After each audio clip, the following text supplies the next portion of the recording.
Well, let's say that for some reason, Miss Ruth had to return this item. So I want to show you how to do a return on an invoice. So my invoice is number 10760. I'm just going to close this and remind you that you can go to your favicon in the upper left corner and choose if it was a recently used item, or in this case it's probably days later, so you can click search invoices, and there's different parameters here for you to search for an invoice. I'm going to add the invoice number and search, and then double click to open it. Okay. And on this invoice that I'm going to refund, I'll go to the Tools option, select Copy, and then click Refund Invoice.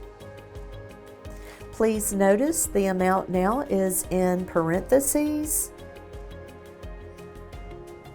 This is done in cash, so I'm going to give them the cash back.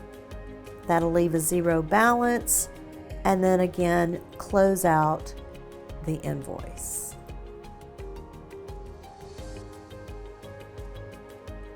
All right, so that was kind of quick and easy.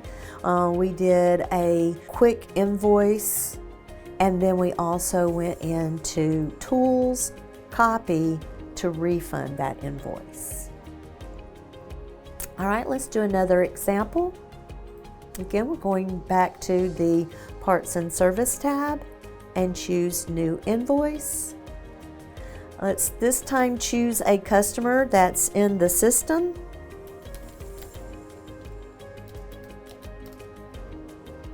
And you just search for their name and then double click.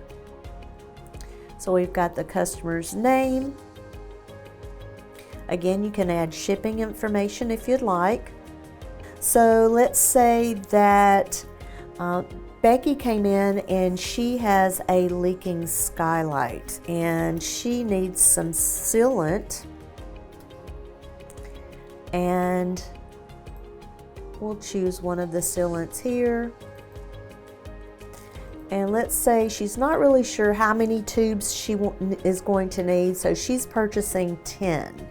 So you can manually key in the number for this particular part and then hit enter.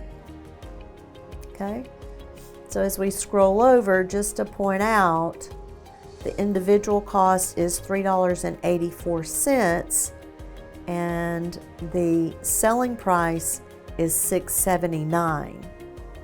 Since Becky is getting 10 of these, her total is now $74.70. All right, let's go ahead and say she pays cash today. And you either hit tab or enter to get that figure into the payment box here. We're showing a zero balance and then cash out. All right, I'm closing this invoice, but I want to give you this example on a partial refund.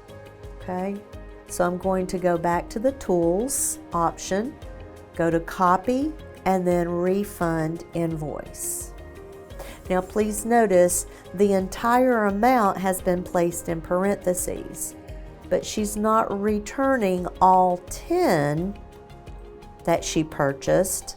Let's say that she used, 8 tubes, and she's only returning 2 of those sealant tubes. So as you hit your tab key, it adjusts the amount in parentheses.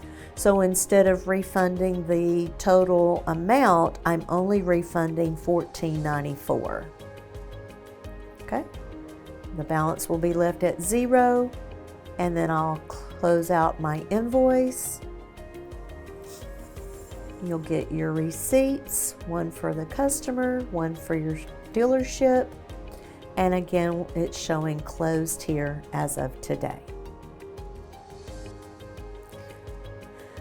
Now, just to point out while we're here, on the toolbar, as usual, you have the option to email this information to your customer,